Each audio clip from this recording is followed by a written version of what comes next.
Pozdravljeni! Uvodni prispevek iz zadnje dirke iz letošnje sezone Formule 1 Velike nagrade Abu Dhabija kot običajno začnem s tistimi zanimivostmi iz preteklosti. In čeprav dirka v Yas Marina nima dolge zgodovine kot nekatere druge velike nagrade, imamo kar nekaj zanimivih epizod. Prva se je zgodila leta 2010, ko je Fernando Alonso praktično vodil v svetovnem prvenstvu do zadnje dirke. A tu se je zgodila praktično tragedija v njegovi karieri. Namreč zmagal je Sebastian Vettel, Alonso je bil šele 7. Če se dobro spomnite, takrat ni bil sposoben prehiteti ne Vitalija Petrova, ne Roberta Kubice pred njim. Svetovni prvak je tako na zadnji dirki postal Sebastian Vettel. 2 leti kasneje, enkratna dirka Sebastiana Vettela ponovno, kateri je začel dirko iz pitlejna. Zmanjkalo mu je goriva na kvalifikacijah in zato je bil iz njih diskvalificiran, tako da je začel za vsemi, a na koncu prišel na 3. mesto. A takrat velika nagrada Abu Dhabija ni bila zadnja na koledarju. Zanimiva je bila dirka zopet 2 leti kasneje v sezoni 2014, ko smo v resničnosti videli eno izmed domislic Bernieja Ecclestona. 2 točke na zadnji dirki. Zmagal je Lewis Hamilton, pobral 2 število točk pred Nickom Rosbergom in tako postal svetovni prvak.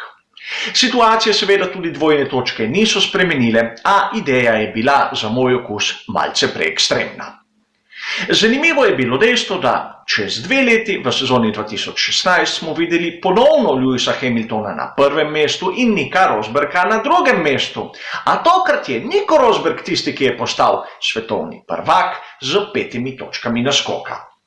Še zadnja zanimiva epizoda se je zgodila lani v sezoni 2018, ko sta Sebastian Vettel in Lewis Hamilton pospremila Fernanda Alonsa na njegovi zadnji dirki v Formuli 1. A pojdimo sedaj na tiste lastnosti proge v Yas Marini, katere so podobne tistim, ki smo jih videli v veliki nagradi Avstrije. A prišlo je do ene bistvene razlike. Če smo v Avstriji videli pnevmatike C2, C3 in C4, jih imamo tu C3, C4 in C5. Za eno pozicijo so se pnevmatike premaknile proti tistemu mehkejšemu delu spektra in to verjetno tudi zaradi tega, ker gre v Abu Dhabiju za nočno dirko oziroma večerno, da se bom boljše izrazil. Ko bojo začeli dirko, se bo večerilo, sonce bo še na nebu, a proti koncu bojo prižgali reflektorje. Res zanimivo za videti, a temperature se bodo tudi znižale. In zaradi nižjih temperatur pridejo bolj do izraza mehkejše pnevmatike.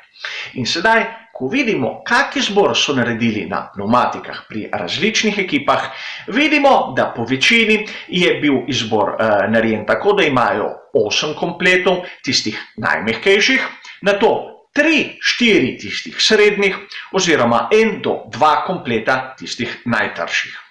In če pogledamo, tak imajo izbor tako pri Ferrariju kot pri Mercedesu.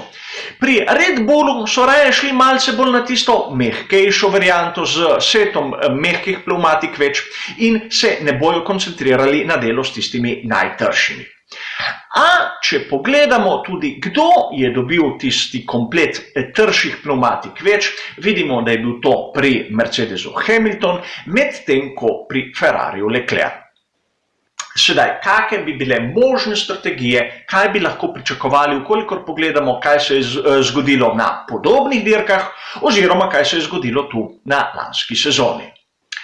Zavedati se moramo, da lani so bile pnevmatike drugačne od tistih, ki so bili letos.